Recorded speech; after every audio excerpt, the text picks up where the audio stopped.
नमस्कार दोस्तों, जय श्री राधे कृष्ण।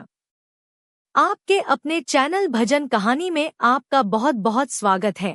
हिंदू धार्मिक मान्यताओं के अनुसार सप्ताह के 7 दिन अलग अलग देवी देवताओं को समर्पित होते हैं। फिर उन्हीं के अनुसार पूजा आराधना की जाती है।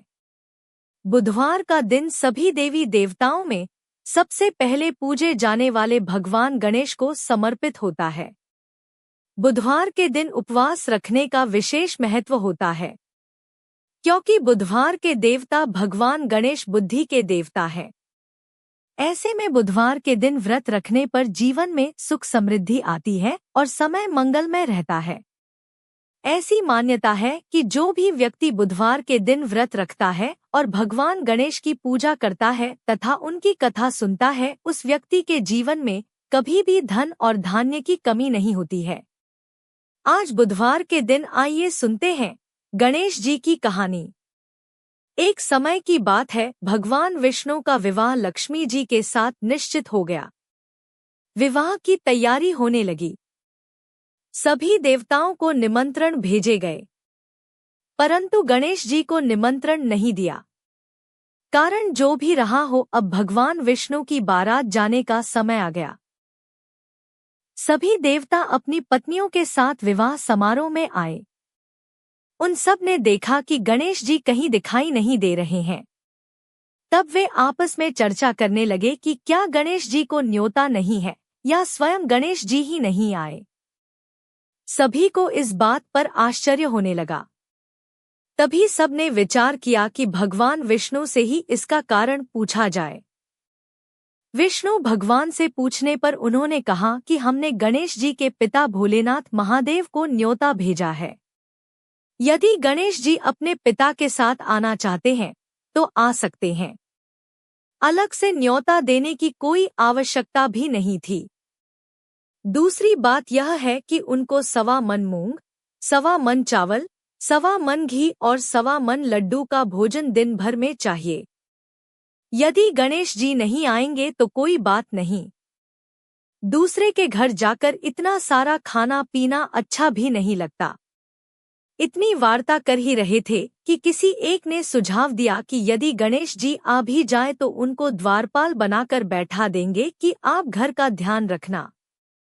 आप तो चूहे पर बैठकर धीरे धीरे चलोगे तो बारात से बहुत पीछे रह जाओगे। यह सुझाव भी सबको पसंद आया, तो भगवान विष्णु ने भी इस पर अपनी सहमति दे दी। होना क्या था, इतने में गणेश जी वहां आ पहुंचे और उन्हें समझा बुझाकर घर की रखवाली करने के लिए बैठा दिया। बारात चल दी। तब नारद जी ने देखा कि गणेश जी तो दरवाजे पर बैठे थे। नारद जी ने गणेश जी से पूछा कि आप बारात में क्यों नहीं गए। तब गणेश जी ने कहा कि भगवान विष्णु ने उन्हें अपना निवास स्थान सौंप कर गए हैं। अब मैं यहाँ का राजा हूँ। तब नारद जी हंसते हुए कहने लगे कि यह भी तो हो सकता है कि उन्होंने आपको द्वारपाल के रूप में यहाँ बैठाया हो।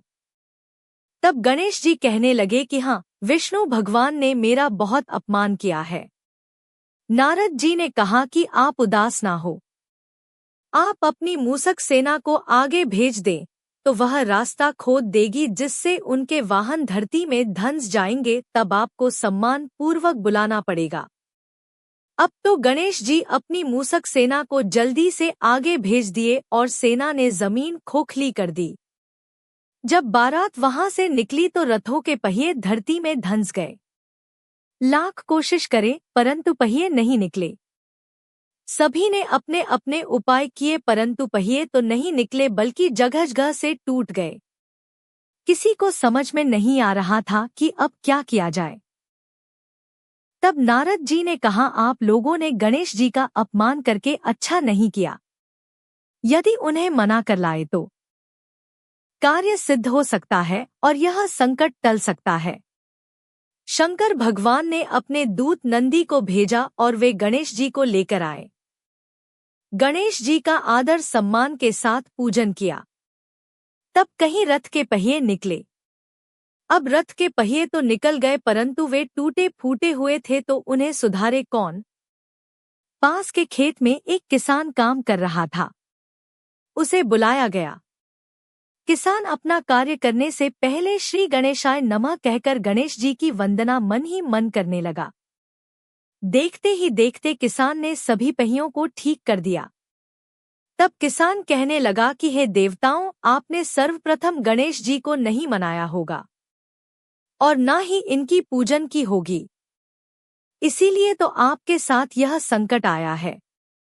हम तो मूर्ख अज्ञानी हैं, फिर भी पहले गणेश जी को पूजते हैं, उनका ध्यान करते हैं। आप लोग तो देवता गण हैं, फिर भी आप गणेश जी को कैसे भूल गए?